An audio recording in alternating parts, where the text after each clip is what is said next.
All right, guys, we are back with another chapter in Judges. We're in Judges chapter 3, where the header reads, see, there he is, where the header reads, the nations left in Canaan.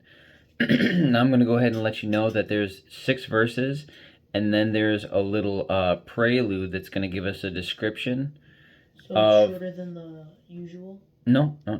There's a little prelude after the 6th verse that describes what they're going to be talking about on the 7th verse of this chapter all the way to chapter 16. I believe the end of 16 because it's chapter 16, verse 31.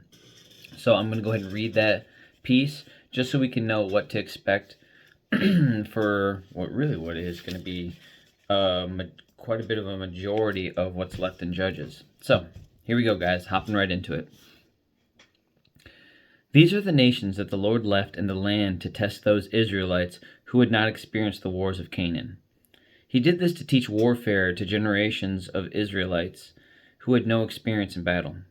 These are the nations: the Philistines, those living under the 5 Philistine rulers, all the Canaanites, the Sidonians, and the Hivites, living in the mountains of Lebanon, from Mount Baal Hermon to Lebo Hamath.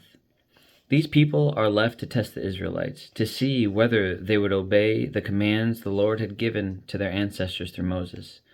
So the people of Israel lived among the Canaanites, Hittites, Amorites, Perizzites, Hivites, and Jebusites, and they intermarried with them. Israelite sons married their daughters, and Israelite daughters were given in marriage to their sons, and the Israelites served their gods. Now, as we transition, this is what we can expect for the next couple of chapters: the rescue of Israel by the judges. The Israelites began a series of cycles of sinning, worshiping idols, being punished, crying out for help, being rescued by a judge sent from God, obeying God for a while, then falling back into idolatry. They were conquered by Aram, Moab, Canaan, Midian, Ammon, and Philistia. They even faced the threat of civil war. Just as God sent help to the people when they cried out to him, he will deliver us when we call on him. The Israelites did evil in the Lord's sight. They forgot about the Lord their God, and they served the images of Baal and the Asherah poles.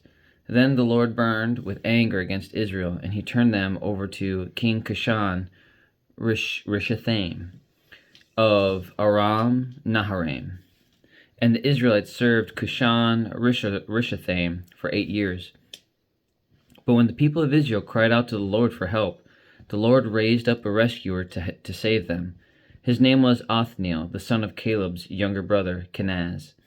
The Spirit of the Lord came upon him, and he became Israel's judge. He went to war against King Cushan Rishathaim of Aram, and the Lord gave Othniel victory over him. So there was peace in the land for 40 years. Then Othniel, son of Kenaz, died. Once again the Israelites did evil in the Lord's sight, and the Lord gave King Eglon of Moab control over Israel because of their evil. Eglon enlisted the Ammonites and Amalekites as allies, and then he went out and defeated Israel, taking possession of Jericho, the city of palms, and the Israelites served Eglon of Moab for 18 years. But when the people of Israel cried out to the Lord for help, the Lord again raised up a rescuer to save them. His name was Ehud, son of Gurah, a left-handed man of the tribe of Benjamin. The Israelites sent Ehud to deliver their tribute money to King Eglon of Moab. So Ehud made a double-edged dagger that was about a foot long, and he stabbed it to his right thigh, keeping it hidden. No, he strapped it to his right thigh. Sorry about that. Keeping it hidden under his clothing. He brought the tribute money to Eglon, who was very fat. After delivering the payment, Ehud started home with those who had helped carry the tribute. But when Ehud reached the stone idols near Gilgal, he turned back. He came to Eglon and said, "I have a secret message for you." So the king commanded his servants, "Be quiet," and he sent them all out of the room. Ehud walked over to Eglon, who was sitting alone in a cool upstairs room, and Ehud said, "I have a message from God for you." As King Eglon rose from his seat, Ehud reached with his left hand, pulled out the dagger, strapped to his right thigh, and plunged it into the king's belly. The dagger went so deep that the handle disappeared beneath the king's fat. So Ehud did not pull out the dagger, and the king's bowels emptied. Then Ehud closed and locked the doors of the room and escaped down the latrine. After Ehud was gone, the king's servants returned and found the doors to the upstairs room locked. They thought he might be using the latrine in the room, so they waited. But when the king didn't come out after a long delay, they became concerned and got a key. And when they opened the doors, they found their master dead on the floor. While the servants were waiting, Ehud escaped, passing the stone idols on his way to Seirah. When he arrived in the hill country of Ephraim, Ehud sounded a call to arms. Then he led a band of Israelites down from the hills. "Follow me," he said, "for the Lord has given you victory over Moab, your enemy."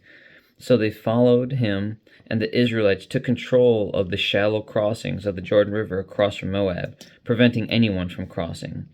They attacked the Moabites and killed about 10,000 of their strongest and most able-bodied warriors. Not one of them escaped. So Moab was conquered by Israel that day, and there was peace in the land for 80 years. After Ehud, Shamgar son of Anath, rescued Israel, he once killed 600 Philistines with an ox goad. Ox? Yeah.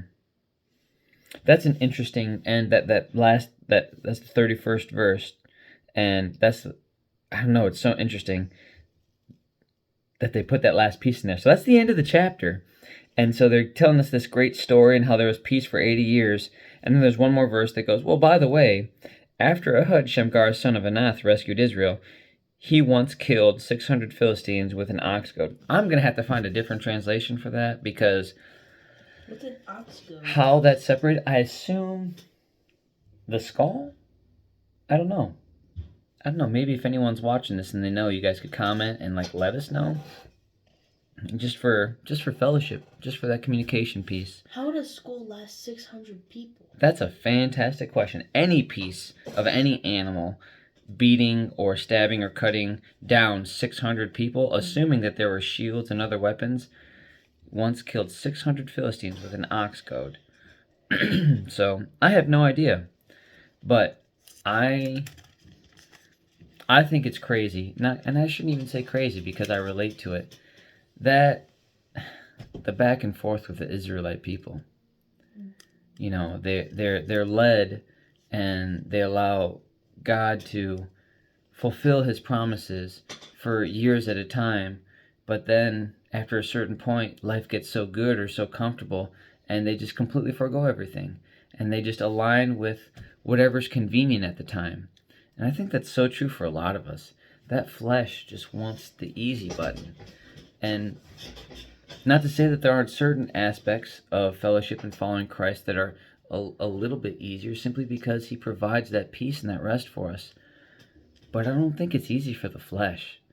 There are so many things that we do or don't do or want to do or can't do, that we get so fixated on it that we forget what God's doing.